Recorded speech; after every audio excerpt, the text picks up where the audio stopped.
حضرت موسیٰ علیہ السلام کے زمانے میں ایک شرابی تھا، زانی تھا، جس نے 100 مرتبہ زنا کیا تھا۔ ایک دن محلے والوں نے اسے بہت مارا اور اتنا مارا کہ وہ مر گیا۔ جب وہ مر گیا تو اسے کوڑے دان میں پھینک دیا جا کے۔ حضرت موسیٰ علیہ السلام کا زمانہ تھا، اللہ کا حکم ہوا، اے موسیٰ جاؤ، میرا فلاں بندہ فلاں جگہ پہ پڑا ہوا ہے، اسے محلے والوں نے اتنا مارا کہ وہ مر گیا اور کوڑے میں پھینک دیا ہے، تو تم جاؤ اسے اٹھا کے لاؤ، اسے نہلاؤ، اسے غسل دو اور اس کو قبر میں دفن کر دو، وہ میرا بندہ ہے، نیک بندہ ہے۔ حضرت موسیٰ علیہ السلام نے ایسا ہی کیا، اس انسان کو لائے، اس کو نہلایا، غسل دیا اور اس کی نماز جنازہ پڑھنے کے لیے کھڑے ہوئے، لوگوں کو بلایا کہ آؤ اس کی نماز جنازہ پڑھیں۔ تو لوگوں نے کہا حضور یہ تو بہت بڑا زانی ہے، گناہگار ہے، شرابی ہے، اس کا نماز جنازہ آپ پڑھنے کے لیے کہہ رہے ہیں؟ تو حضرت موسیٰ علیہ السلام نے ارشاد فرمایا، یہ میں نہیں کہہ رہا ہوں بلکہ یہ اللہ تعالیٰ کا حکم ہے، اور اللہ تعالیٰ کی طرف سے حکم آیا ہے کہ اسے قبر میں دفن کر دیا جائے، اس کی نماز جنازہ پڑھنے کے لیے آ جاؤ۔ تو کچھ لوگوں نے اس کی نماز جنازہ پڑھ لی اور کچھ لوگوں نے نہیں پڑھی، کیونکہ لوگ اس سے بہت زیادہ نفرت کرتے تھے، کیونکہ وہ شرابی تھا، جواری تھا، زانی تھا۔ لیکن لوگوں کو حقیقت کیا معلوم کہ وہ کون تھا، اللہ کی نظر میں کیسا تھا۔ بندوں کی نظر میں تو وہ زانی تھا، شرابی تھا، لیکن اللہ کی نظر میں تو کچھ اور ہی تھا۔ تو حضرت موسیٰ علیہ السلام نے اس کی نماز جنازہ پڑھی اور اس کو قبر میں دفنایا۔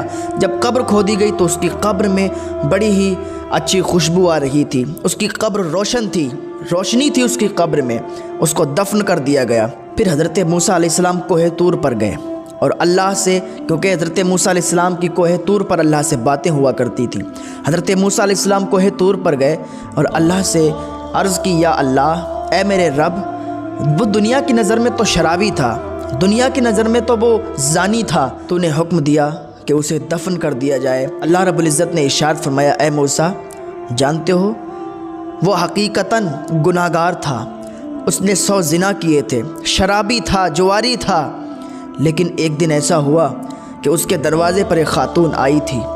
اس خاتون نے دروازہ کھٹکھٹایا، خاتون اندر آئی، آنے کے بعد اس خاتون نے کہا کہ اے شخص، میں تجھے نہیں جانتی کہ تو کون ہے، لیکن میں تیرے پاس اپنی فریاد لے کے آئی ہوں، میں بہت غریب ہوں، میرے بچوں نے 3 دن سے کھانا نہیں کھایا، میرے بچے بھوکے ہیں۔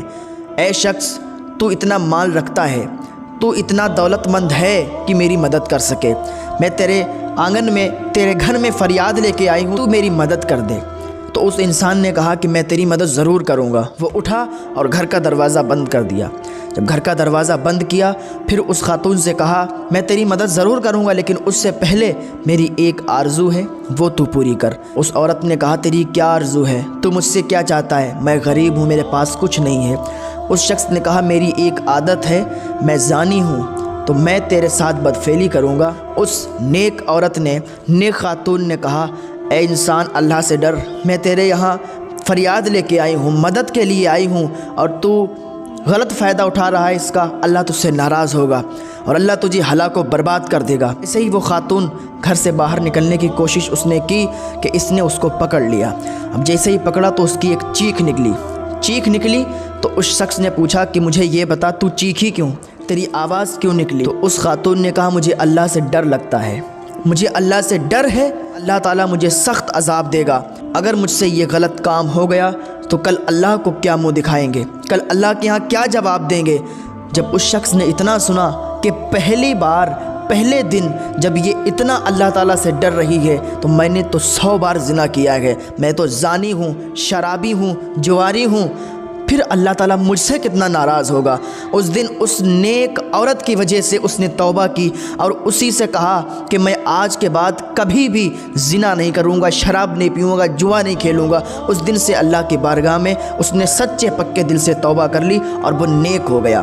لوگوں نے اسے مارا، پیٹا، اسے کوڑے میں ڈال دیا، لیکن اس کی یہ ادا مجھے اتنی پسند آئی کہ میں نے اسے بخش دیا ہے اور وہ میرا نیک بندہ ہے۔ اور اللہ نے اسے معاف کیوں کیا؟ کیونکہ اس نے ایک مجبور، بے سہارا خاتون کی، بے سہارا عورت کی مدد کی اور توبہ بھی کر لی۔ اس مدد اور توبہ کے صدقے سے اللہ تعالیٰ نے اسے معاف فرما دیا۔ تو نوجوانوں، اللہ کی بارگاہ میں توبہ کرو۔ لوگ